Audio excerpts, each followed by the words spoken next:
Welcome student. Today we will start with our next topic, that is control and coordination.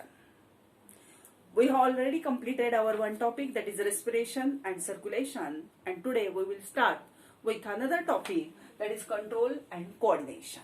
Now we start with the first point, that is the introduction to this topic. Now we know that there are two types of animals are present. That means unicellular animals and multicellular animals. So in unicellular organism, in case of unicellular organism,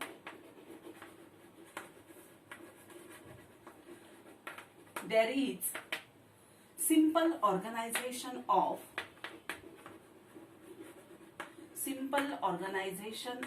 life processes. So we know that the unicellular animals means the animals whose body is made up of only one cell. And the example of unicellular animals are amoeba, paramecium, euglena, etc. In these animals, as the body is made up of only one cell, that a single cell perform the different functions of our body. That means there is a simple organization of life processes. Life processes means the process of digestion, excretion, respiration. That processes are known as life processes. Now, all these processes, in case of unicellular animals, that all processes are done by the single cell, because that animals are unicellular animals. Now in case of multicellular animals,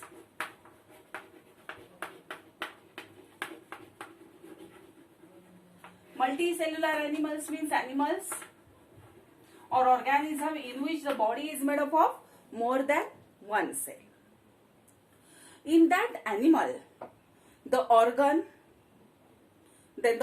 systems are present. That means in multicellular animal, we know that the cells come together to form the tissue comes together to form the organs, then organs come together to form the organ system. So in case of multicellular animal, the organ and organ systems are present, and that organ and organ systems means the life processes, that means the respiration, excretion, circulation, reproduction, digestion. There are separate systems for these life processes in case of multicellular animal. So that multicellular animal requires control over the life processes, and also they requires the coordination between that various systems to maintain the homeostasis. Is it clear? I repeat it. Two types of organisms are present, that is a unicellular organism and multicellular organism. Now in case of unicellular organism, that is the amoeba, paramecium, in that body is made up of only one cell. So in that organism, the life processes, that means respiration, digestion, excretion, that processes, they are carried out by the single cell. Clear? So in case of unicellular organism, there is a simple organization of life processes. Now we turn toward the multicellular organisms or animals. In case of multicellular organisms, in which the body is made up of more than one cell, in that organism, the cells come together to form the tissue come together to form the organs forms systems. So in that animal, the organ and different organ systems are present. So for the respiration, circulation, excretion, digestion, reproduction, there are different systems are presented for that life processes. So these organisms, they require both control and coordination. They require the control over the life processes, and they require the coordination between the various systems. As there is a control over the life processes, as there is a coordination between the system, there is a maintenance of homeostasis. So to maintain the homeostasis, that multicellular organism, they requires control over life processes, they requires the control over life processes and coordination between the system or the organ system to maintain the homeostasis. Now the homeostasis means to keep the internal environment constant. Homeostasis means internal environment constant maintain करणारी process आहे. ठीक आहे. मग पहा, unicellular आणि multicellular असे दोन प्रकारचे अॅनिमल्स किंवा ऑर्गॅनिझम्स तुम्हाला माहिती आहेत. युनिसेल्युलर ऑर्गॅनिझम हा एकपेशीय प्राणी आहे आणि त्यामुळं त्याची उदाहरणं आपण पाहिली, अमिबा, पॅरामोशियम, युग्लेना वगैरे. आणि मग ह्याच्यामध्ये तुम्हाला माहिती आहे की एकच पेशीय प्राणी असल्यामुळं ज्या काही त्याच्यामधल्या लाईफ प्रोसेसेस असतात त्याचं ऑर्गनायझेशन अतिशय सिंपल ऑर्गनायझेशन आहे आणि ती एकच पेशी ह्या ज्या काही लाईफ प्रोसेसेस असतात त्या ती करून आणत असते. तसंच आपण मल्टीसेल्युलर अॅनिमल कडे मात्र गेलो तर मल्टीसेल्युलर अॅनिमल मध्ये तुम्हाला माहिती आहे की एका पेशीपेक्षा जास्त पेशी एकत्र येऊन ती बॉडी बनलेली असते आणि मग त्याच्यामध्ये ऑर्गन, टिश्यू, ऑर्गन सिस्टीम ह्या काय झालेल्या असतात, तयार झालेल्या असतात. आणि मग ह्या अॅनिमल मध्ये ज्या काही लाईफ प्रोसेसेस असतात म्हणजे एक्सक्रीशन असेल, डायजेशन असेल, रिप्रोडक्शन असेल, सर्क्युलेशन असेल, तर ह्या अॅनिमल मध्ये हे करण्यासाठी वेगवेगळ्या सिस्टीम्स प्रेझेंट असतात. आणि मग ह्या सिस्टीम जर त्याच्यामध्ये प्रेझेंट असतील तर त्या सिस्टीम मध्ये काय पाहिजे, कोऑर्डिनेशन पाहिजे. म्हणजे multicellular animals requires the coordination. कशासाठी? For coordination between the system organs.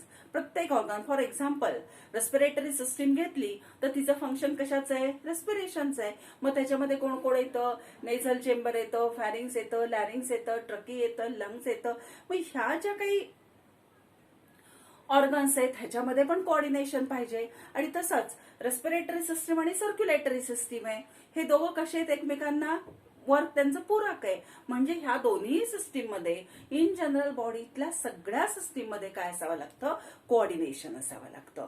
तसंच ह्या मल्टीसेल्युलर अॅनिमल मध्ये कंट्रोल पण असणं गरजेचं असतं. कशावरती? तर ह्या लाईफ प्रोसेसवरती. मग हे लक्षात घ्या, जर तिथं कंट्रोल आणि कोऑर्डिनेशन सिस्टीम मध्ये झालं तर आणि तरच तिथं काय मेंटेन केलं जातं, there is a maintenance of homeostasis. आणि होमिओस्टॅसिस म्हणजे काय सांगितलं, to keep the internal environment constant. बॉडीच्या आतील एन्व्हायरमेंट जर कॉन्स्टंट ठेवायचं असेल तर बॉडी मधल्या ह्या ज्या काही व्हेरियस लाईफ प्रोसेसेस घडून आणणाऱ्या सिस्टीम्स आहेत ह्या सिस्टीमवरती कंट्रोल पण हवाय आणि त्या सिस्टीम मध्ये कोऑर्डिनेशन सुद्धा गरजेचं आहे. That is about the unicellular and multicellular animal. Now we turn towards the plant. माहितीये का तुम्हाला प्लांट मध्ये काय असतं, तर एक लक्षात घ्या, प्लांट जे आहेत ह्या प्लांट मध्ये नर्वस सिस्टीम असते का, तर ते आपल्याला इथं पाहायचंय. पहा, so control and coordination in the plant. Next point is a control and coordination in plant.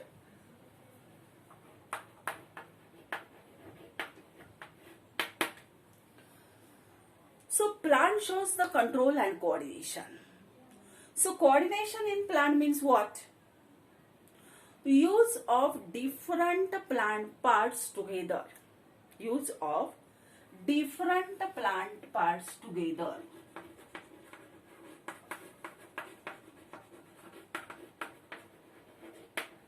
Together.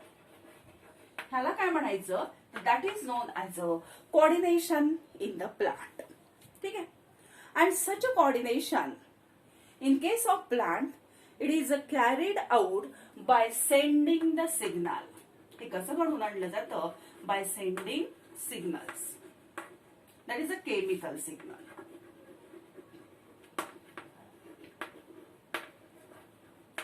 Chemical signal. So it is carried out by sending the chemical signals and bringing various types of movement and bringing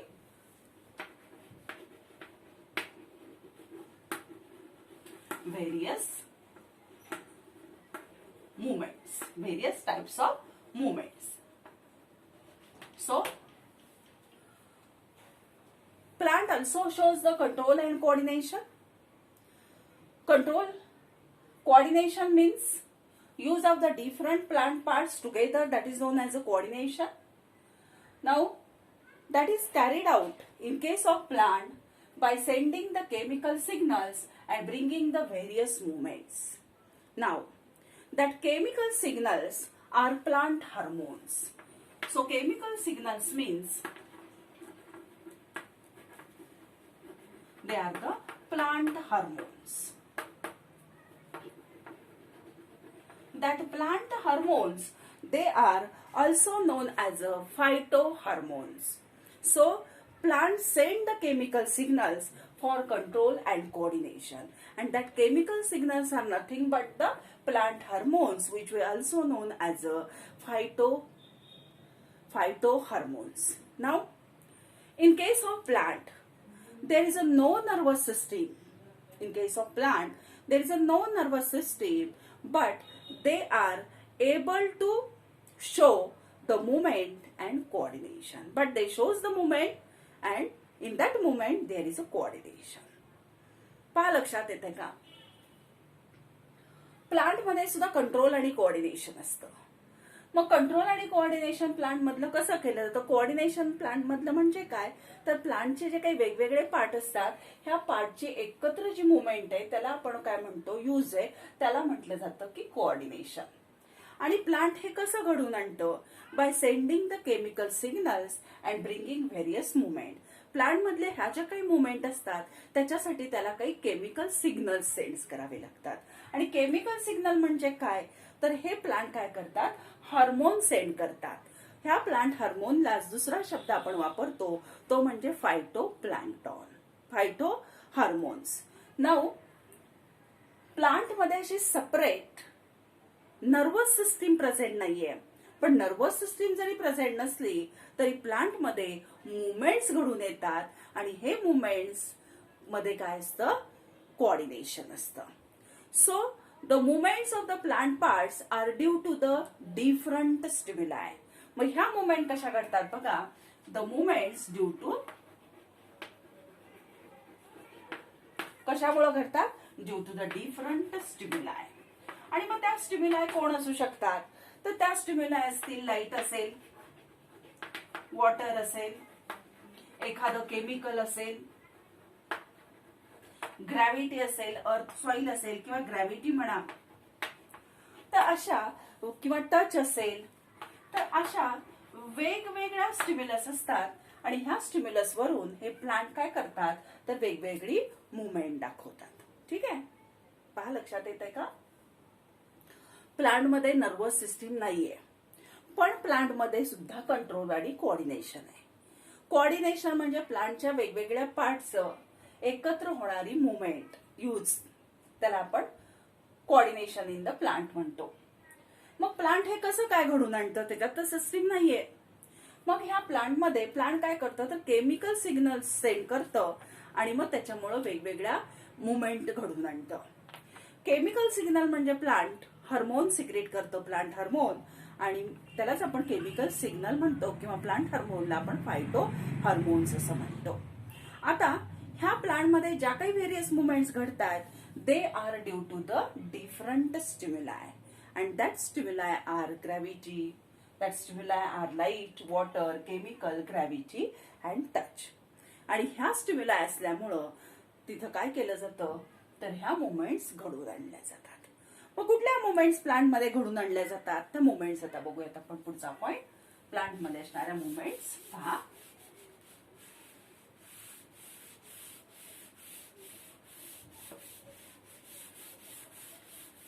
There are different types of movement. First is a phototropic movement. पहिली आहे phototropic.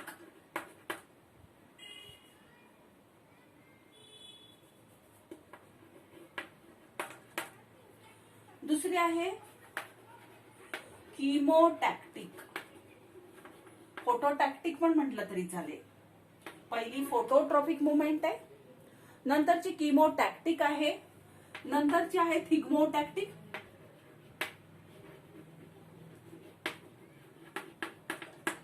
अजून ह्याच्यामध्ये हायड्रोटॉपिक असते. म्हणजे काय लक्षात घ्या, तर movement of plants, photo means light, so movement of plants towards the light. Stimuli कुठला आहे? लाईट आहे. So the movement of plant towards the light is known as a phototropic movement. म्हणजे प्लांट तुम्ही ज्या वेळेला जर एखाद्या खिडकीत ठेवलं तर नेहमी तुम्हाला माहितीये सूर्यप्रकाशाच्या दिशेने ते वाढतं. त्याचा अर्थ काय आहे? त्याच्यामध्ये कुठली मुवमेंट आहे? तर फोटोट्रॉपिक मुवमेंट आहे. So the plant shows the phototropic movement. The second is known as a कीमोटॅक्टिक.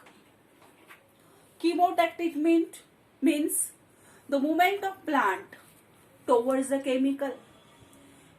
एखादा केमिकल आहे आणि त्या केमिकलच्या दिशेने त्या प्लांटची झालेली मुवमेंट आहे, त्याला म्हटलं जातं कीमोटॅक्टिक.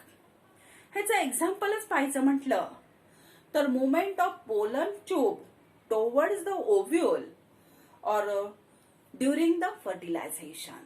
Movement of pollen tube towards the ovule during the fertilization, that is the example of chemotactic movement. Now the next movement is known as a thigmotactic movement. Thigmotactic movement means it is a movement of a plant in contact with solid body or in touch.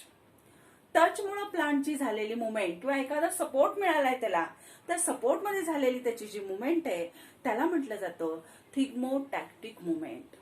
आणि ह्याचं example जर पाहायचं म्हटलं तर plant tendril they climb around any support. प्लांटला जे काही spring like structure असतं क्लाइंबर्सला एस्पेशली, की ते स्ट्रक्चर नेहमी कुठल्या दिशेने वाढतं तर ज्या दिशेला त्याला सपोर्ट मिळतो त्या दिशेने ते वाढतं, त्याला म्हटलं जातं थिग्मोटॅक्टिक मुवमेंट. हायड्रोट्रॉपिक मुवमेंट आहे. हायड्रो म्हणजे माहिती वॉटर, म्हणजे वॉटरच्या दिशेने झालेली मुवमेंट असेल. जिओट्रॉपिक मुवमेंट असते, ग्रॅव्हिटीच्या दिशेने झालेली मुवमेंट असते. अशा वेगवेगळ्या मुवमेंट्स आहेत. फक्त इथं महत्वाचं काय लक्षात घ्या तुम्ही, की प्लांट मध्ये कंट्रोल आणि कोऑर्डिनेशन हे केमिकल सिग्नल सेंड करून घडून आणलं जातं आणि मग प्लांट मध्ये मुवमेंट घडतात. आणि त्या मुवमेंट कुठल्या कुठल्या असतात तर there is a phototropic movement, so movement of plants towards the light. Then next is a chemotactic movement, movement of plant towards the chemical. Example is movement of pollen tube towards the ovule during the fertilisation. Then third one is known as a thigmotactic movement. Thigmotactic movement means movement of plant in contact with the support or in contact with the touch, and the example is plant tendril. They climb around any support. Then next hydrotropic movement, movement of plant towards the water. Then next is a geotropic movement, movement of plant towards the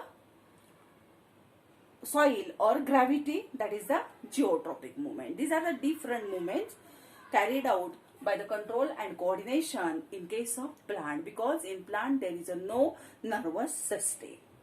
Now the next point is in case of animal.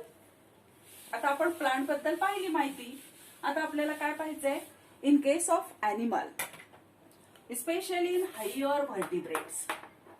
Animals बद्दल बोलू आपण आता. Animals मधले कुठले? Higher vertebrates बद्दल बोलूयात. Higher vertebrates म्हणजे काय? पाठीचा कणा असणारे पृष्ठवंशीय ज्याला तुम्ही म्हणता त्याच्यामध्ये. In that higher vertebrate there is a gradual increase in the complexity of control and coordination. gradual increase in the complexity in the control and coordination. म्हणजे कंट्रोल आणि कोऑर्डिनेशनची ही जी काही प्रोसेस आहे, जसं जसं हायर व्हर्टिब्रेट तयार झाले तसं तसं त्यांच्यामध्ये हे जे कंट्रोल आणि कोऑर्डिनेशन मेकॅनिझम आहे ही कसं झालेलं आहे, कॉम्प्लेक्सिटी म्हणजे क्लिष्ट होत गेलेलं आहे, अवघड होत गेलेलं आहे. आणि मग they gives chemical and electric signal. ह्यांच्यामध्ये ते कसं घडतं तर they gives the chemical signals and electrical signals. Chemical signals means what? That is the endocrine system. And electrical signals means what? Nervous system. So, as there is an increase in the complexity in the control and coordination in case of higher vertebrates, they send the chemical and electrical signals. That means both type of signals are sent by these higher vertebrates. So chemical signals means there is an endocrine system, and electrical signals means that is a nervous system. Means both these system they coordinately bring about the control and coordination in case of higher vertebrate. So in this topic, study development of nervous system and detail of the nervous system of human being we will study. ठीक आहे. इथं आपल्याला काय पाहिजे आता की animals मध्ये आता आपण पाहिलं की कशा पद्धतीने हायर ॲनिमल मध्ये तुम्हाला माहित झालं की केमिकल सिग्नल सेंड करून पण कंट्रोल आणि कोऑर्डिनेशन केलं जातं. नुसतंच केमिकल नाही तर इलेक्ट्रिक सिग्नल सेंड करून पण कंट्रोल आणि कोऑर्डिनेशन केलं जातं. इलेक्ट्रिक सिग्नल सेंड करणारी जी सिस्टीम आहे त्याला आपण नर्वस सिस्टीम म्हणतो, आणि केमिकल सिग्नल सेंड करणारी जी सिस्टीम आहे त्याला आपण एंडोक्राइन सिस्टीम म्हणतो. म्हणजे कंट्रोल आणि कोऑर्डिनेशन हायर व्हर्टिब्रेट मध्ये ह्या दोन सिस्टीम मिळून करतात. एक म्हणजे एंडोक्राइन सिस्टीम आणि दुसरी म्हणजे नर्वस सिस्टीम. ठीक आहे. आता हे झालं ॲनिमल बद्दल. आता आपण सुरुवात करूया की लोअर ॲनिमल पासून. हायर ॲनिमल मध्ये असं घडतं किंवा दोन्ही प्रकारच्या सिस्टीम असतात हे आता आपल्याला माहित झालं. आता पुढचा पॉइंट आपल्याला काय पाहिजे की आपण एकपेशीय प्राण्यामध्ये तर पाहिलं की सिंपल ऑर्गनायझेशन आहे. आता आपल्याला सुरू करायचंय मल्टी सेल्युलर ॲनिमल मध्ये असणारा पहिला फायला, की ज्या फायल्याला तुम्ही काय म्हणता पोरीफेरा.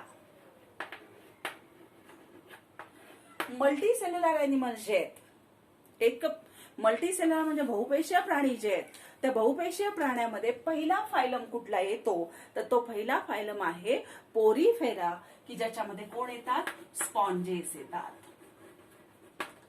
त्याच्यामध्ये कोण येतात, ज्याच्यामध्ये येतो सायकॉन. ठीक आहे. की ह्या ॲनिमलच्या बॉडीवरती काय असतात पोअर्स असतात. आणि हा सगळ्यात महत्वाचं म्हणजे काय, that is a primitive phyla. So in this primitive phyla there are different types of cells are present. So in this phylum is a primitive phylum, and in that primitive phylum different types of cells are present.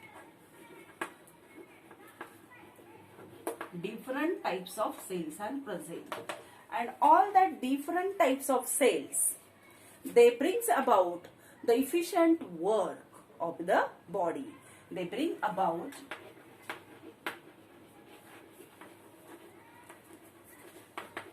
working of body.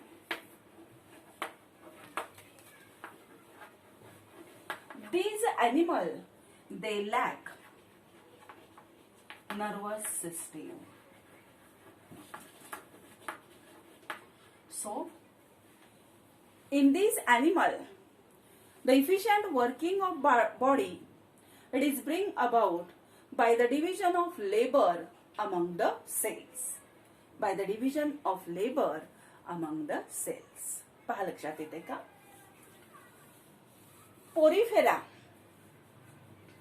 Primitive phylum आहे. ह्याच्यामध्ये येतात sponges आणि सायकॉन. आता पॉन्जेस आणि sycon मध्ये there are different types of cells are present. There is no development of organ, no development of system, only the cells are present, and there are about 7 different types of cells are present. And all these 7 different types of cells, they carry out the different functions of their body, and that's they lack the nervous system. They lack the nervous system. त्यांच्यामध्ये nervous system present नाही, and in such an animal the division of labor among the cell is present. There is a division of labor. Division of labor. Division of labour ह्या शब्दाचा अर्थ काय दिलेला आहे की ह्या ज्या 7 प्रकारच्या सेल्स आहेत त्याच्यामध्ये प्रेझेंट, ह्याच्याकडे प्रत्येकाकडे काम वाटून दिलेलं आहे की ह्यानं डायजेशनचं काम करायचं, ह्यानं एक्सक्रिशनचं काम करायचं, ह्या ग्रुपनी रेस्पिरेशनचं काम करायचं. म्हणून तिथं काय झालेली आहे, डिव्हिजन ऑफ लेबर हे तिथं तयार झालेलं आहे. एक लक्षात घ्या की ह्या प्रिमिटिव्ह फायलम जो आहे तर ह्या प्रिमिटिव्ह फायलम मध्ये नर्वस सिस्टीम तयार झालेली नाही. 7 वेगवेगळ्या प्रकारच्या सेल्स आहेत आणि ह्या 7 सेल मध्ये डिव्हिजन ऑफ लेबर आहे, आणि ते काय करतं तर ह्या लाईफ प्रोसेसेस ज्या आहेत, व्हेरियस ऍक्टिव्हिटीज ज्या आहेत आपल्या डायजेशन, एक्सक्रिशन, रेस्पिरेशनच्या, त्या कॅरी करतं. आता हायर अॅनिमल कडे जाऊ. Now the next point is in case of higher animal. पुढचा पॉइंट पहा higher अॅनिमलचा.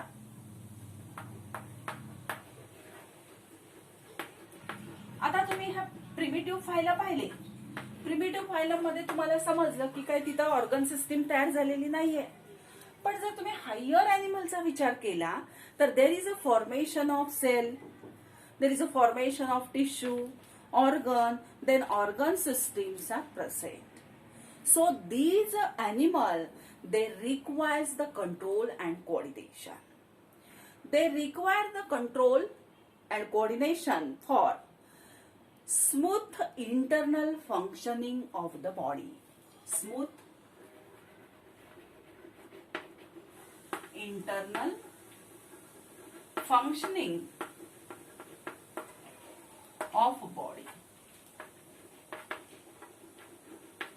First, they require the coordination for smooth internal functioning of the body, and they also require the control and coordination to respond the different stimuli. To respond different stimuli. So, in case of higher animal, the organ and organ systems are well developed. As the organ systems are well developed, they require the coordination between that system.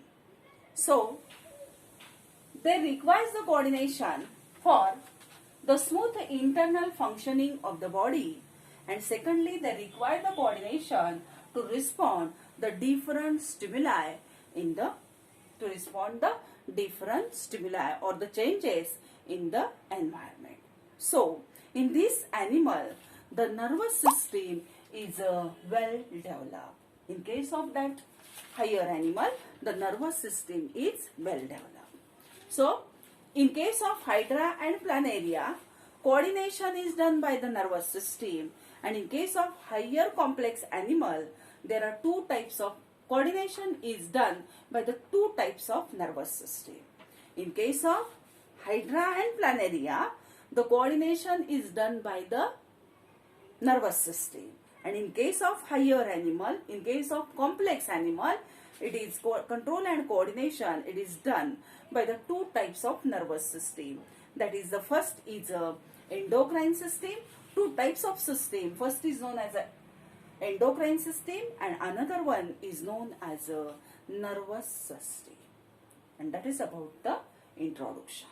लक्षात येत आहे की higher animal मध्ये organ system तयार झाल्यामुळे life processes ह्या वेगवेगळ्या system घडून आणतायत, आणि मग त्या सिस्टीम मध्ये कोऑर्डिनेशन असणं गरजेचं आहे, कारण होमिओस्टॅसिस मेंटेन करायचंय.